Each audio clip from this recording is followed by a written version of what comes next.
آج کی آیت۔ اس لیے میں تم سے کہتا ہوں کہ اپنی جان کی فکر نہ کرو کہ ہم کیا کھائیں گے یا کیا پئیں گے، اور نہ اپنے بدن کی کہ کیا پہنیں گے۔ متی 6:25 آیت۔ عزیزو، کائنات خداوندی میں سب سے زیادہ با اختیار بنی نوع انسان ہے، جس کو خالق نے خود اپنے ہاتھوں سے تخلیق کیا، اپنی صورت و شبیہ پر بنایا، اس میں اپنا دم پھونک کر مٹی کے پتلے کو زندگی بخشی، پھر اسے ہر چیز پر اختیار بھی بخشا۔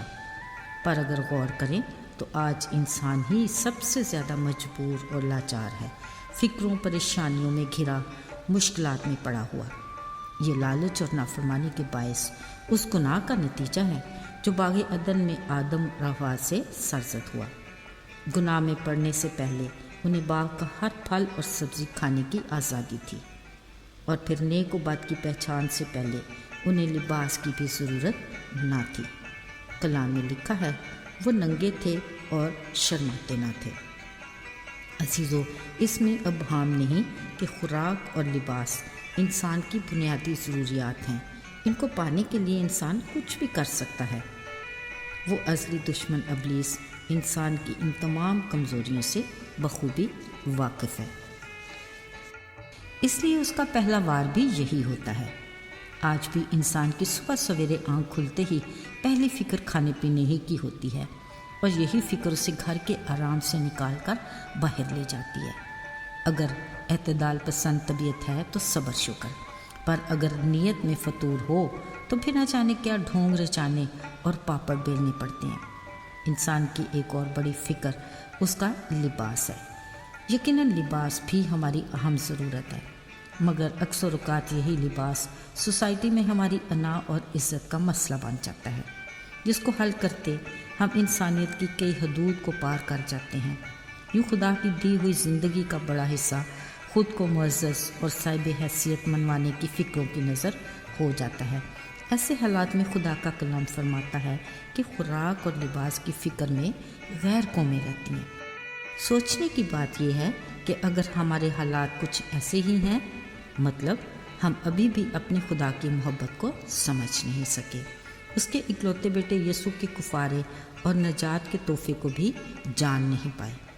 ساتھیو، افسوس کا مقام تو یہ ہے کہ ہم اپنے آسمانی باپ خدا کی اپنے بارے میں فکر کو سمجھ ہی نہیں سکے، جو کہتا ہے، اگر تم برے ہو کر اپنے بچوں کو اچھی چیزیں دینا جانتے ہو تو تمہارا آسمانی باپ اپنے مانگنے والوں کو اچھی چیزیں کیوں نہ دے گا۔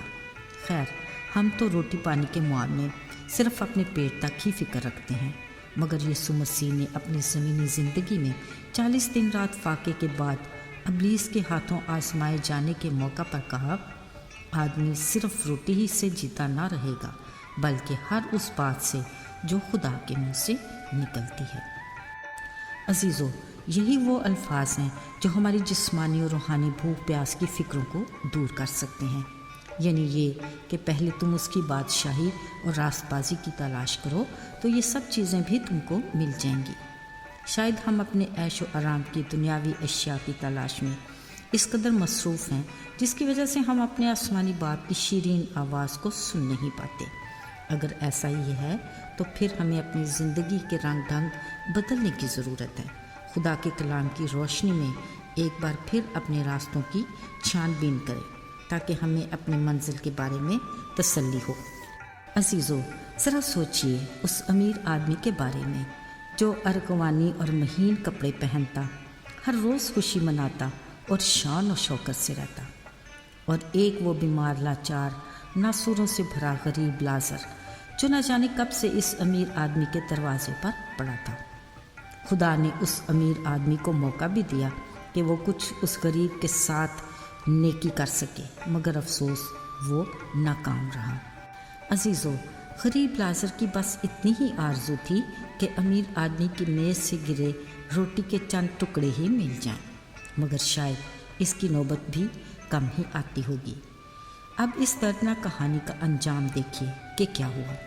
غریب لازر مرا تو فرشتوں نے لے جا کر اسے تسلی کی جگہ یعنی ابراہیم کی گود میں ڈال دیا۔ پھر امیر آدمی بھی مرا، پر وہ عالم ارواح کے درمیان عذاب میں جا پڑا۔ عزیزو، یہ زندگی کے دو رخ ہیں۔ ہمیں سے بہت سے یقیناً خداوند کے فضل سے خوشحال زندگی گزار رہے ہیں، خدا کرے ایسا ہی ہو۔ بہت سے ایسے بھی ہیں جو لازر کی طرح بیمار، لاچار اور بھوکے پڑے ہیں۔ کیا آج تک ہماری نگاہ ان پر پڑی؟ آئیے دعا کریں۔ اے خدا، یہ سال تیری طرف سے ہمارے لیے قیمتی موقع ہے۔ فضل بخش کہ ہم اپنے آس پاس لازر جیسے بہت سے لوگوں کو تلاش کر سکیں۔ آمین۔